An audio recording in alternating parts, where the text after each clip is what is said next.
Mom. It is Tuesday. Welcome to another episode of the Chad Prather Show's Monday's Hangover. We literally didn't get we didn't get into anything yesterday, so we're going to get into some stuff today because the world is insane and it's our job to talk about it. Brandon's camera's not working, so the devil lives in the technology, but we can hear him. Brandon, are you there? I'm right here. I'm just the sultry voiceover that everybody will hear today.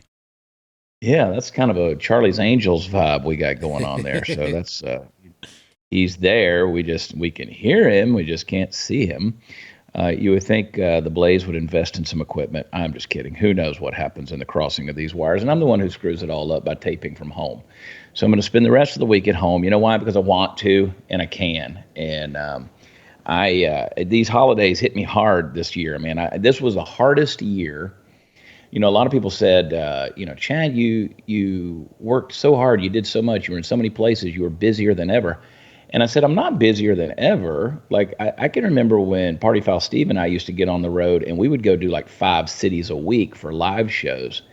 And I haven't been doing that kind of stuff. I've been somewhere every weekend this year, unless it's a weekend I just wanted to take off, which is a blessing. Don't get me wrong. That is a good thing. If you're a live entertainer, it's great to have places to go. But I've been traveling to the Blaze every Monday morning, and I'm there through Wednesday night. So I've had no personal life. It's been a hard year. So I don't know, man. I guess the lazy just kind of jumped on me, and I said, I'm just going to stay at home and tape the rest of this week. But there's a lot of stuff I want to get into. Brandon, I don't know if you saw the clip of the Queers for Palestine. Apparently that's a thing now. Yeah, I mean, like that's a whole organization. They don't seem to want to go away, which is odd. You'd think that fad would have come and gone. We have created a culture of people who are manufacturing ways to belong to something. They didn't make the sports team. They weren't in whatever club. They weren't in the fraternity or the sorority, which I hate fraternities and sororities because I think it's stupid that you go out and buy friends. But hey, to each their own. They didn't belong anywhere. And so now, whether it's somebody who is getting upset because they're being misgendered or someone's using the wrong pronouns, saying yes, sir, when they're supposed to be yes, ma'am, or whatever the crap is going on with that. These are people who are manifesting their own attention. They're seeking it. And so you take these guys, whether it's Queers for Palestine or the Me Too movement or even BLM, all of these things. And before you guys pop off and say, well, Me Too movement was about women that were getting harassed. Yeah, it was also about women who were manufacturing a lot of victimhood.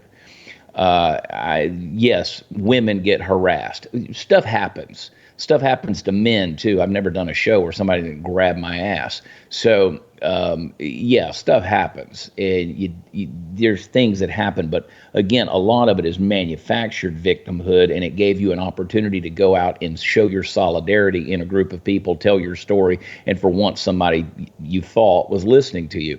This is what's going on with this Queers for Palestine thing, which is fascinating. So they were marching last night on the Manhattan, on the bridge there going into Manhattan, and I'm like, and they're chanting pro-Palestine. They're shutting down the bridge. They're protesting, and I'm like, you guys are dumb. Like, do you understand if Hamas was here, they would throw you off of that bridge? Like, the logic doesn't resonate because it doesn't exist. But they have found a reason to go out and get loud, manufacture some kind of oppression. Here's the thing. When the Palestinian people decide to overthrow Hamas, listen, when they voted in Hamas, the Palestinian people were not acting in a pro-Palestinian way. So what are you planning to do by marching on the Brooklyn Bridge or whatever bridge they were on? Not George Washington. I don't know what bridge they were on, but I just saw the footage of it and I'm hearing the chants and I'm hearing the stuff and I'm like, this is just dumb. In other news, the president of Harvard, who said who would not condemn the genocidal speak, who would not say this is unacceptable, who would not condemn these pro-Palestinian protesters and their genocidal language, they're not going to make her step down. She's not going to resign. And the board says, nope, she's going to stay right in place. So it's a clown world. And the reason I say it's a clown world is because if you'll remember not long ago, it was these same lefty lunatics who were saying Donald Trump was anti-Semitic for his statements. So which is it? Is it anti-Semitic or not anti-Semitic? Are we going to be pro-Jew or not? Because the left tends to take whatever rhetoric they can use at any given time to try to make, to make their plea and make their case to the world. It doesn't, logic be damned, critical thinking be damned, common sense be damned. So in one breath, you condemn Donald Trump and say he's anti-Semitic. In another breath, you say, well, we're not going to condemn these students who are out here protesting that are literally calling for Jewish genocide. And so here's an interesting clip I want you guys to watch. Brandon, we're going to go to one. And there's a couple of things I want to jump in today, and we're going to tie it all in a nice little bow between, these people who are manufacturing oppression, people that are claiming there's oppression somewhere in the world, that there's nothing they can literally do about it, and they don't understand it. They're not going to study up and find out what's actually going on. But then you have the people who are actually burying legitimate oppression. Okay, play clip number one.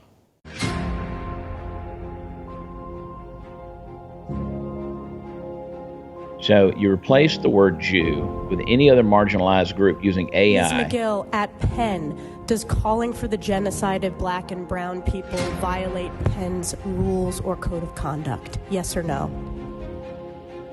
If the speech turns into conduct, it can be harassment. Yes. I am asking specifically calling for the genocide of LGBTQ people. Does that constitute bullying or harassment? It is a context-dependent decision, Congresswoman. It's a context-dependent decision. That's your testimony today. Calling for the genocide of Muslim people is depending upon the context. That is not bullying or harassment. This is the easiest question to answer yes, Ms. McGill.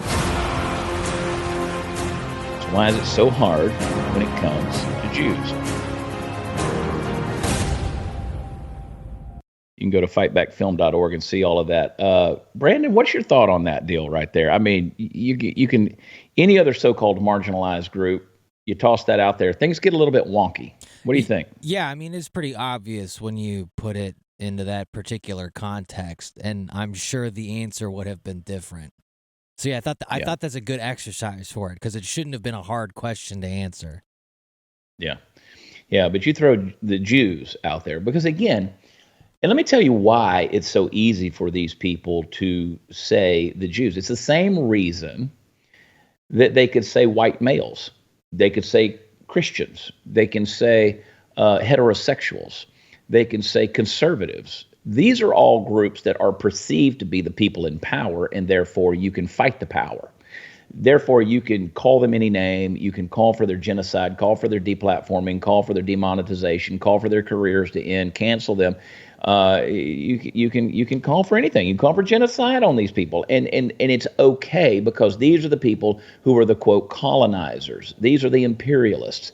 These are the nationalists. These are the elitists. These are the ones who own these, the Fortune 500 companies. These are these so-called people that should be brought down. It's okay if they're Jewish, because of the perception that the Jews control everything. They control Hollywood, they control the banks, they control the finances, they control the world. These dirty, dirty Jewish people. And so they are colonizers that have oppressed the Palestinian people. At no time does anybody say, well, it's Hamas that's actually, who are a legitimate terrorist group that's a puppet in the hands of the Iranian governmental regime, which is the biggest funder and backer of state terrorism globally. You could say, maybe those people are oppressing the Palestinian people. But no, it's going to be the Jews who have supplied them with everything from the Wi-Fi to the water to their electricity, and have allowed them to come and go into the region in order to work and to provide livelihood and sustenance for their families. But no, it's the Jews who are doing all of these things. Again, don't you hear me wrong. Don't you dare get me wrong when I tell you that the Jewish government, they're not innocent. No government of man is. I'm going to say that until I'm absolutely blue in the face. But I will tell you, you want to go after the real people, go after let's make it fair on this thing. Let's make it fair on this thing. Because again, they're going to keep going after the so-called power, the colonizers, the colonialists, all these people. So God forbid. And they can get away with stuff like that. Hey, Brandon, where are we at on the clock? I need to restart this thing real quick before we move on to the next story. Got about 4.5. How many minutes have we got left? About 4.5. About 4.5 left in this segment? Yeah. Okay, good. It gets pretty interesting. And you want to talk about this? I mean, look at the show, the new Netflix documentary that's out there. I'm going to play you a clip from this. Many of you have already seen it on social media, and you know where I'm going to go with this if you've seen it.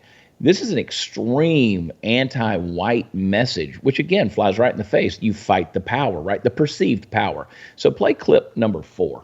I'm asking for you to remember that if the world falls apart, trust should not be doled out easily to anyone, especially white people.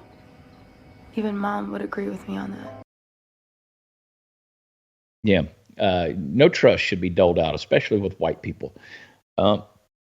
Okay, so you're not surprised by the messaging of that, right? It's okay to say things like that, right? It's okay for Netflix to put out that documentary talking about whatever what is it, the end of the world or whatever. And interestingly enough, that's produced, that the executive producers of that, 2 of them are Barack and Michelle Obama. Now, again, people would say we're nitpicking and we're just pulling a little phrase out of a dramatic document. Yeah, if I put out a documentary that said we're not going to give any trust, we're not going to dole out any trust to the black people. And you know what? My dad would agree with that. My mother would agree with that. Everybody would say, well, that's because your mother and your dad are Klansmen. They're part of the KKK. They're part of the lynch mobs and all of this kind of stuff. Yeah, well, that's the thing. I struggle to understand the logic here too, because if we're going to be honest and be a little edgy here and critical thinkers, I just don't see. I go through Twitter quite a bit. I see some pretty atrocious things on Twitter, X. I see some bad things on social media. Bad things get sent to me. I really am. The bags under my eyes are from not sleeping at night because of the shit that gets sent my way, the stuff that I see. For me, it's not entertaining. It's disheartening when I see man's inhumanity to man. But I tell you what, no one ever sends me. No one ever sends me any white lynch mobs. Nobody ever sees me any black people being hung up with a noose at the hands of white angry people. Nobody ever shows me a lot of white on white crime videos. But what I do see is I see blacks stabbing and cutting each other's throats. I see blacks shooting each other. And so help me understand where the messaging is. Help me understand what's going on with, if you want to look at mass shootings in 2023, if you want to be honest about the statistics, they were committed by and large by black people. Black people. So I'm trying to figure out how you justify the messaging of anything at this point in time where you can come after all these people and just demonize a whole group or a race or a nationality or a region of people. And then you turn around and the former president of the United States can be the executive producer of a film like this. This says, well, we're not gonna dole out any trust to white people. And you know what? The last generation, my mother, she would agree with me too. If I say that, I'm deplatformed immediately. Sarah Gonzalez is currently deplatformed. She's deplatformed from YouTube right now for discussing transgenderism. That's it. We discuss it all the time on here.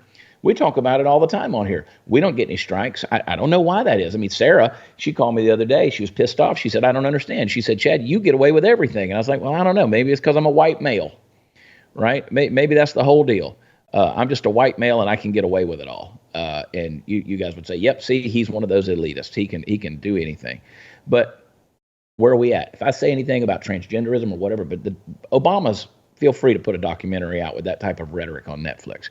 All right, guys, I want you to diversify your savings with physical precious metals while stockpiling silver in your home safe. Birch Gold Group. They have the most popular special of the year now through December 22nd. For every $5,000 you spend with Birch Gold, they're going to send you a 1-ounce silver eagle coin for free. Text CHAD, I spell it Chad, to 989898 to claim your eligibility now. You can purchase gold and silver, have it shipped directly to your home, or you can have Birch Gold's precious metal specialists help you convert an existing IRA or 401k into a tax-sheltered IRA in gold, no money out of pocket. And they'll still send you a free silver coin for every $5,000 you purchase. So keep it for yourself. Give a real gift to somebody that actually has value. Pretty cool gift to give somebody. Text Chad to 989898. They've got an A+ Better Business Bureau rating, thousands of happy customers, plenty of reviews you can read yourself. Now's the best time to buy gold and silver from Birch Gold. Text Chad to 989898 and claim your eligibility for free silver on qualifying purchases before December 22nd. We'll be right back.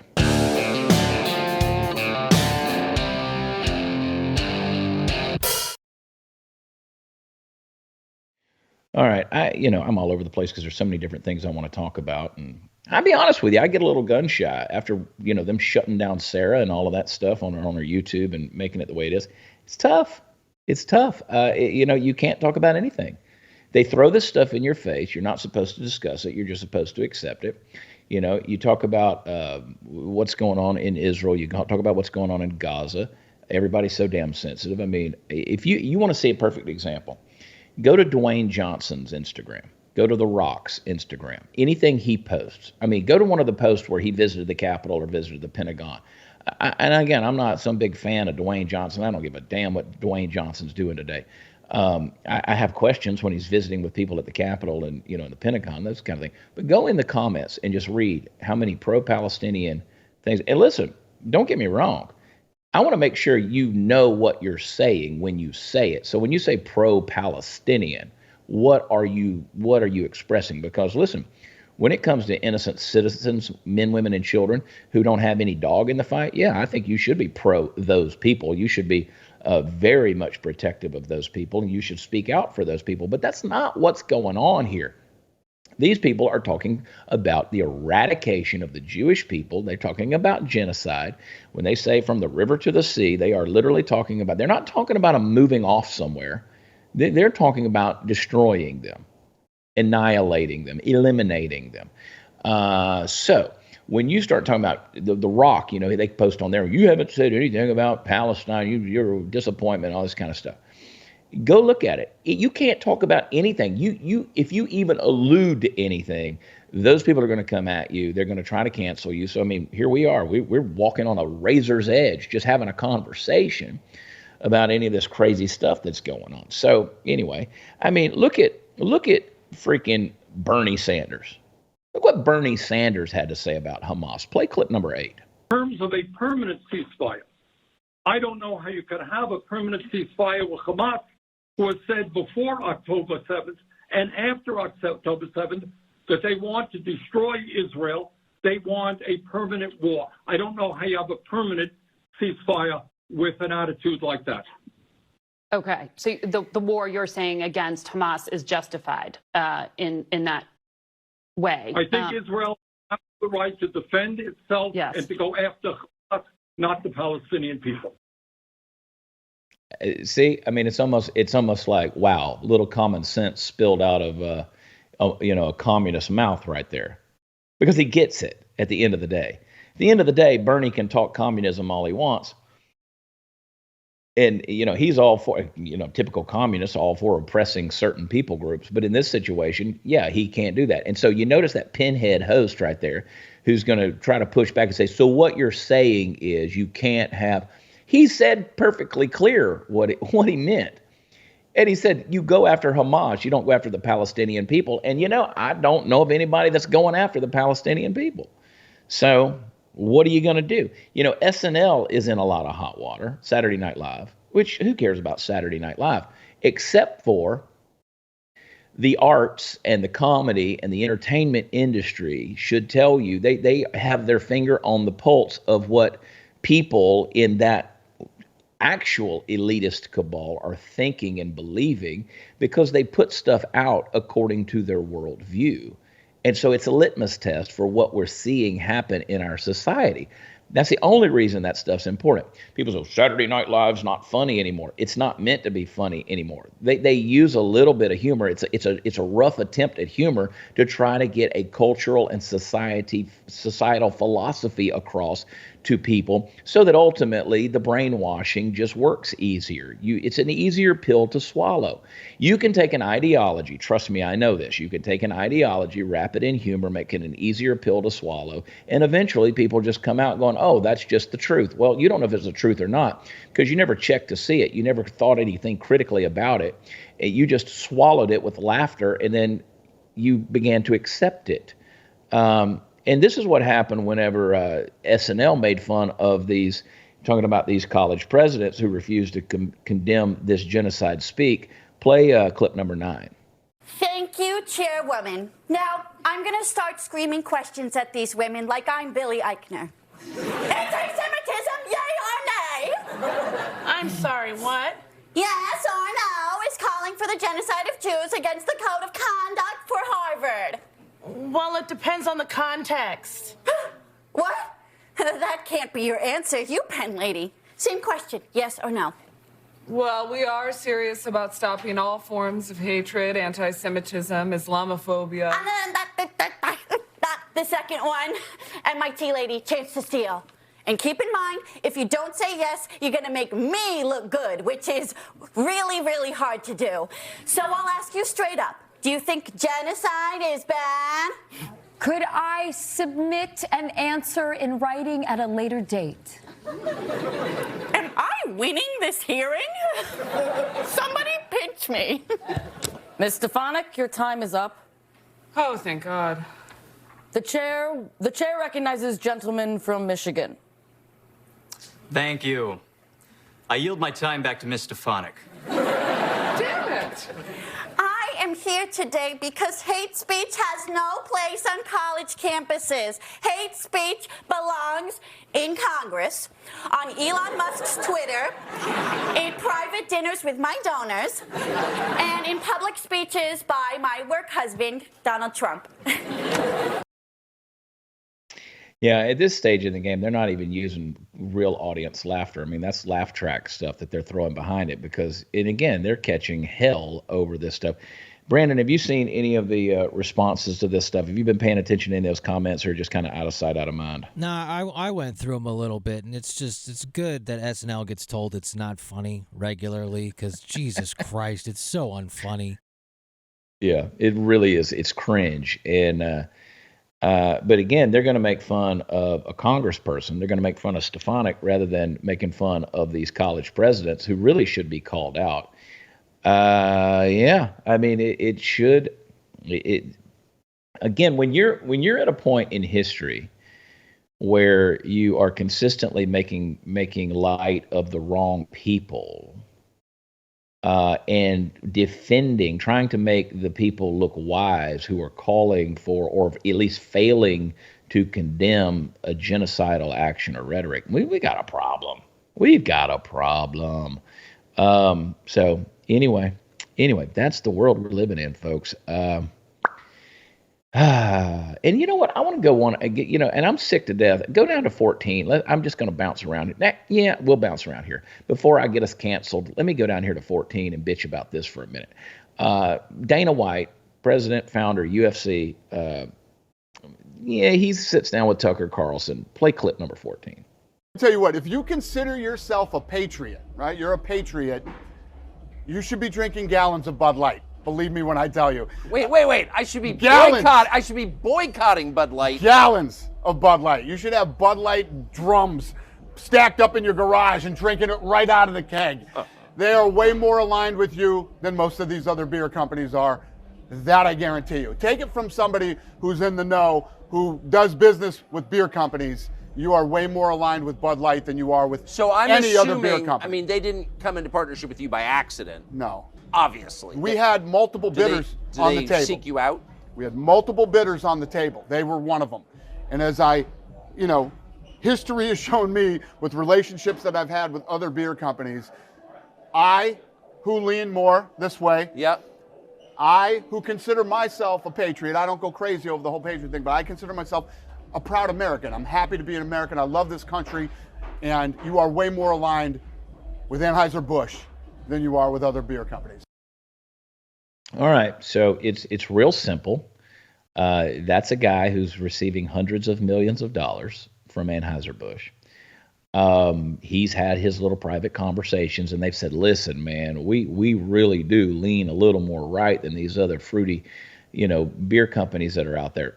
Maybe that's true. Maybe that's true.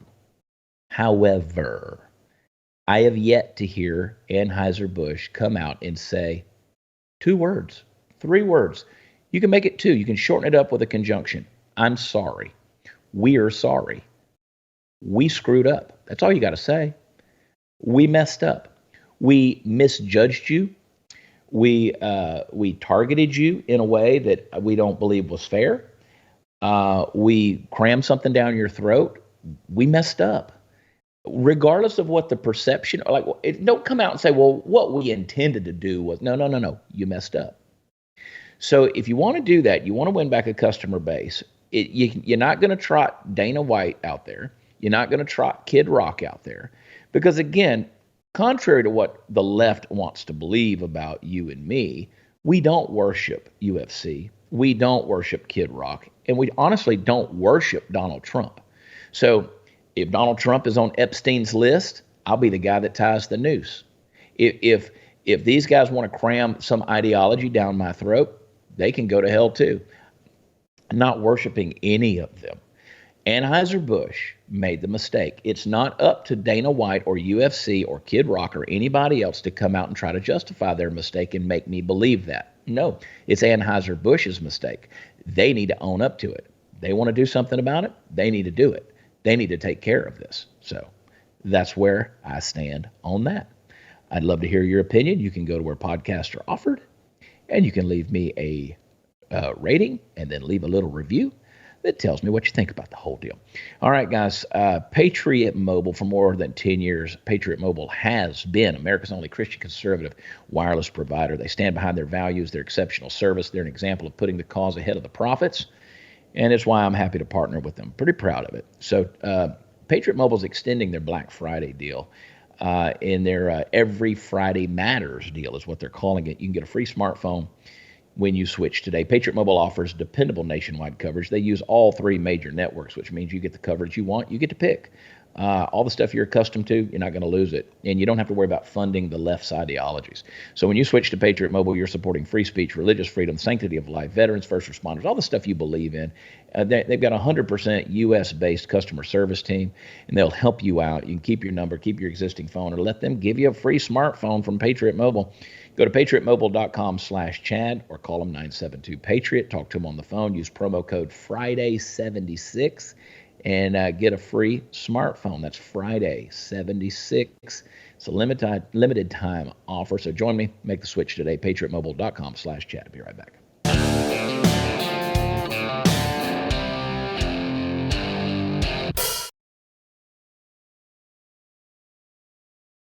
So Chicago hospitals. What is going on at this point? Chicago hospitals will give transgender patients an option to identify as X instead of male or female. So Dr. Sumanis Jordan, now I want you to get this title, Director of Gender Pathways Program at Northwestern Medicine. This is how it was explained.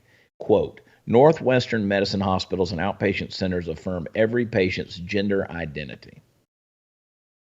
The new medical record designation will enhance communications with patients, align with best practices, and help our staff better meet the needs of diverse population we serve. He went on to claim that the X designation would help prevent depression and anxiety. He said research has shown that people who are non-binary often experience more discrimination than people who identify as male or female. That discrimination can cause psychological and social distress, and it makes them less likely to seek the healthcare services they need. If we want our patients to be proactive about their health, we must make it clear we welcome them and affirm their gender identities. All right. So that hospital offers a lot of medical services for transgender patients, apparently. They have procedures for, and this is a quote, masculinizing, feminizing, It lists vaginoplasty and phalloplasty, as well as breast augmentation and mastectomy under those surgeries. And I'm just sitting here going, here's the problem that I have with all of that. It doesn't matter what you put down on the paper or fill out on the form for your admission. You can put X. When the doctor comes and looks at you and begins to treat you, give you a diagnosis, and see what's going on with you, they're literally not going to treat you like an X. They're going to treat you like a man or a woman. They're going to treat you accordingly. And it doesn't matter what your sense of self-esteem does, okay? If you have prostate cancer and you identify as X, they're not going to start looking at your fallopian tubes or your ovaries, all right? So this silliness, and the problem is again, we have catered. I mean, look at all of the, you've heard me talk about the big tyrannies, big government, big court, big pharma, big medicine, big corporate, all these things, big money. That's what it all is. They're catering to people's delusions and calling that science and calling it healthcare.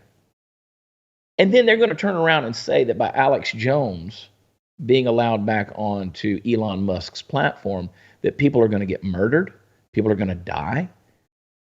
You remember when they said that Donald Trump's, the meme of him wrestling with a CNN meme was going to cause journalists to die?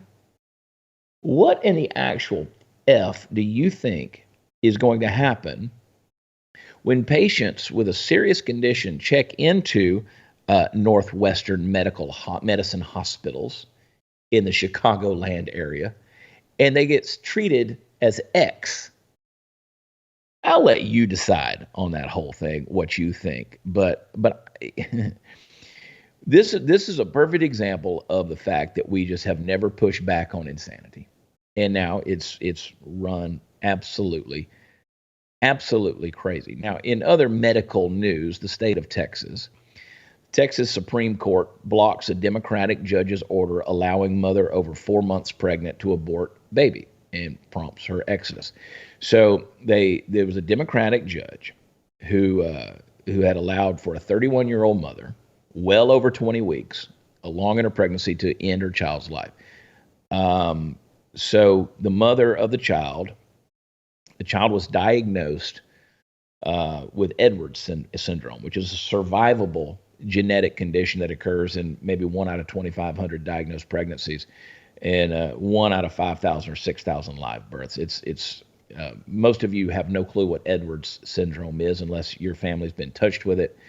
And I'm pretty sure that if you've had a baby with Edwards syndrome, you still loved your baby regardless. So she's apparently now headed out of state to have the baby eliminated. But she filed a lawsuit asking a Travis County judge, that's Austin, to allow her to abort her child. And but again, she was otherwise ineligible because her life was not at risk. So again, you'll have the Twitter rereads that'll come at you, and they'll say, "Oh, you people don't care about a mother's health care. The mother's not in danger in this situation. You're forcing this lady to go out of state to seek her reproductive health care needs." No, she is killing an unborn baby over Edwards syndrome. And the justification for this, and now they take it to the Texas Supreme Court. The Democratic judge said, yeah, she could do it.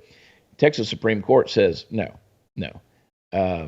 You're talking about something that the child's going to be born with probably a low birth weight, and their ears are going to be a little bit lower set on their head, and they might have club feet.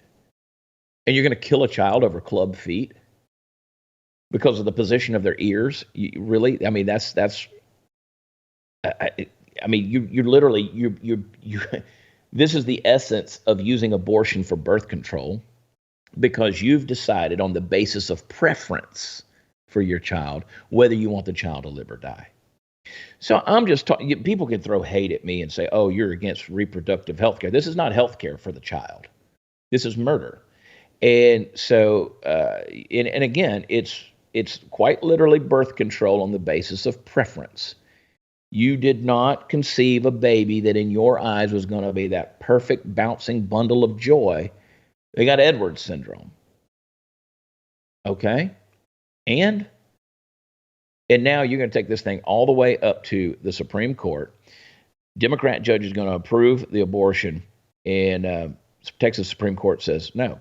So thank God for Ken Paxton, the Texas Attorney General. Again, don't care about what you think about him on a personal level, but I'll tell you what, he's a dude that fights pretty damn hard for those who don't have a voice. People like me and you, when we can't speak against the federal government, that guy, he's pretty barbaric when it comes to that stuff and gets after it. And I like having that barbarian at the gate.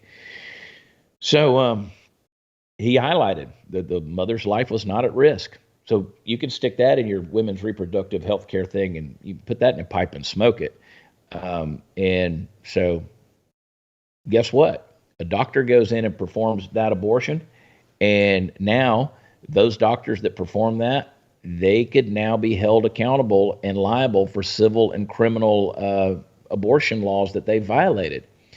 So, medical community ought to say thank you to Ken Paxton. Y'all should change the laws. I know you Riris out there think you should be able to abort babies all the way up to the, through birth, which is, again, absolute insanity. Oh my gosh. Oh my goodness. Oh my goodness. While you're out there wanting to kill babies, let's talk about your health. We're celebrating a 1-year anniversary with Liver Health Formula on this show. They've been a proud sponsor of the show for a year, and we're proud to have them. Can't believe this year's already gone by, but you should be taking care of your health. And one of the things you got to do is you got to take care of your liver. You got to be strong. You got to be healthy. You got to look good as well. You need to look healthy, and your liver has a lot to do that. It's the hardest working organ in your body. Performs over 500 key functions in your body every day. But 1 in 3 Americans are living with a sluggish, fatty liver. It's epidemic right now. Makes you gain weight, makes you feel tired, makes you look horrible, feel horrible. You need to try Liver Health Formula. I use it. 11 botanicals in Liver Health Formula. It will support all aspects of your liver health. And to celebrate our anniversary with Liver Health Formula in this show and our partnership, we've got an amazing offer for you. You have an offer. You have a limited time to try Liver Health Formula, and you get to choose a free gift. You choose a free gift. 3 options to choose from: your fat enzymes, gut antioxidants, and your blood sugar formula. So check them out. They are incredible products, and they're the most popular purchases among Blaze listeners. So your health matters. Always better to act sooner than later. Go to getliverhelp.com/blaze. Choose your free gift. Again, getliverhelp.com/blaze. Be right back.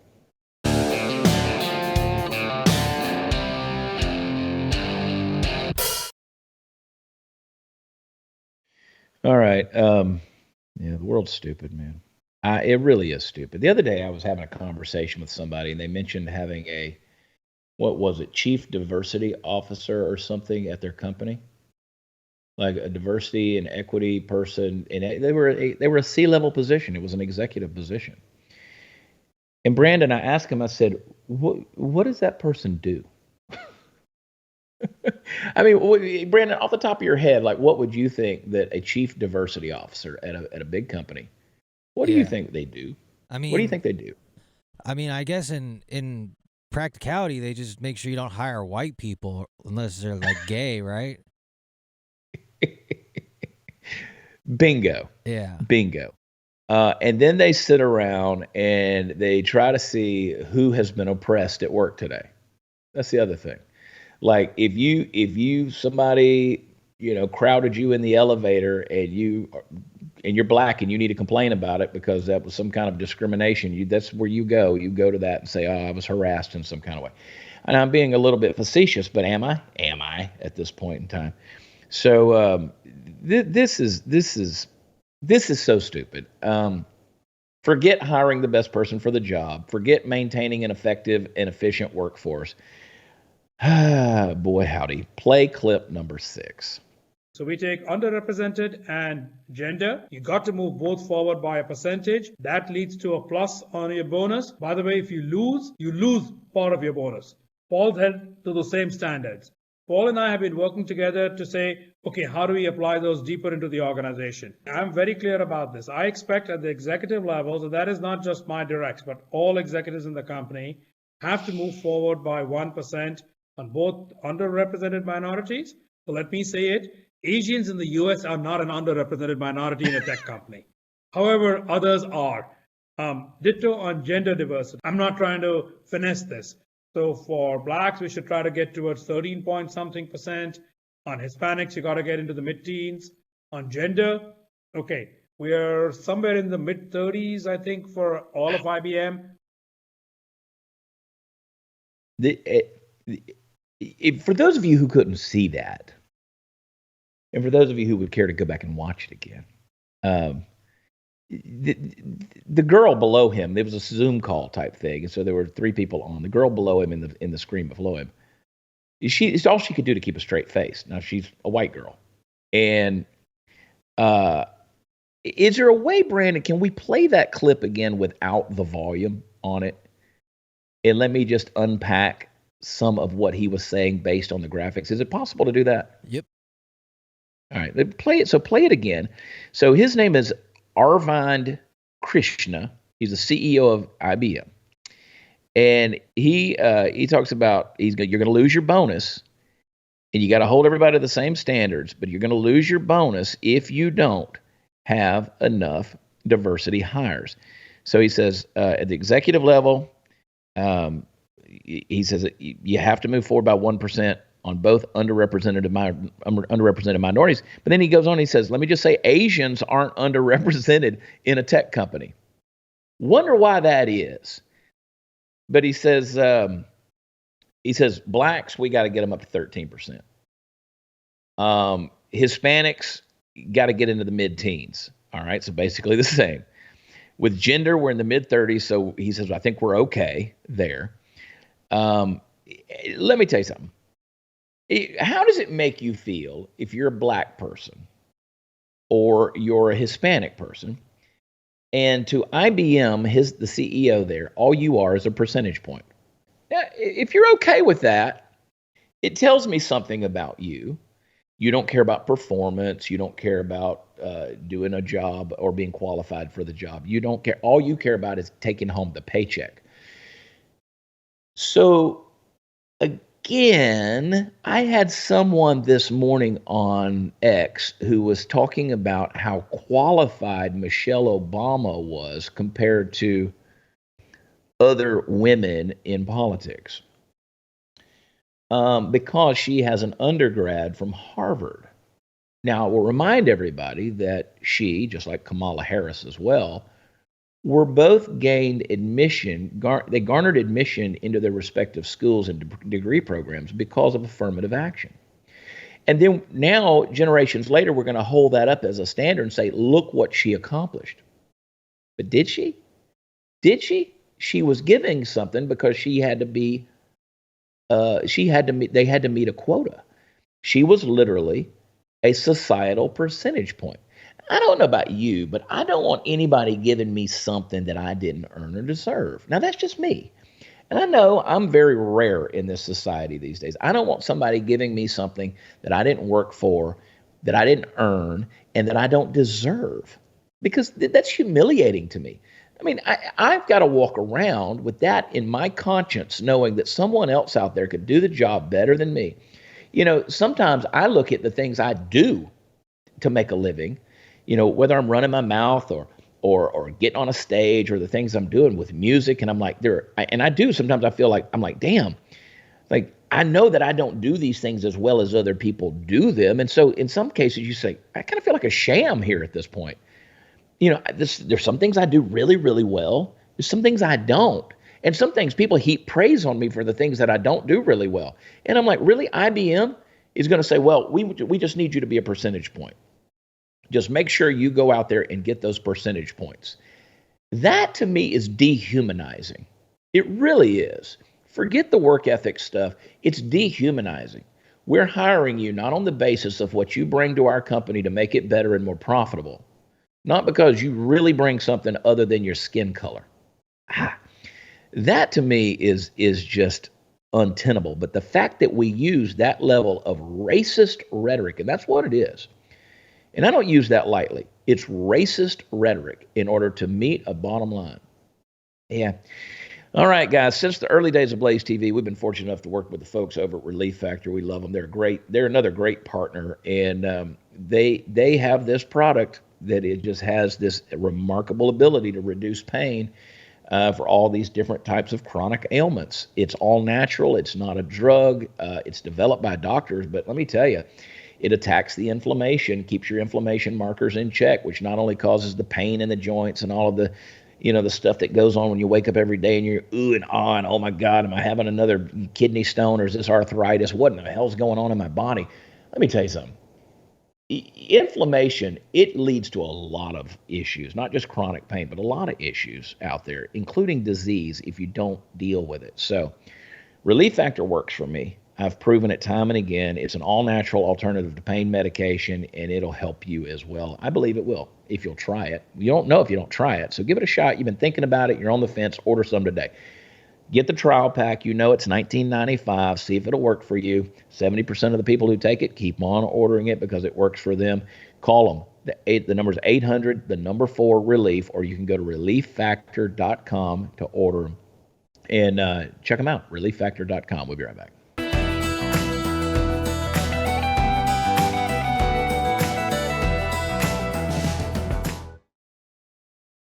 I got home last night and discovered that a dog, one of my dogs, had made it into my bedroom, which is a no. That is the holy of holies. The dogs don't go in the bedroom, no, unless I invite them in. They don't. That's the deal. And apparently, one of them got in the bed and threw up, and then did something else in there that I cannot figure out what it was. So I was up till like 1 o'clock in the morning doing laundry, cleaning linens, just getting that crap out of there. And taking my girlfriend's name in vain because I have not been here in 10 days, and she's the one who's had access to the house, and somehow she left the door to the bedroom open and left the dogs here unattended one day, and that's what I got. So I'm tired.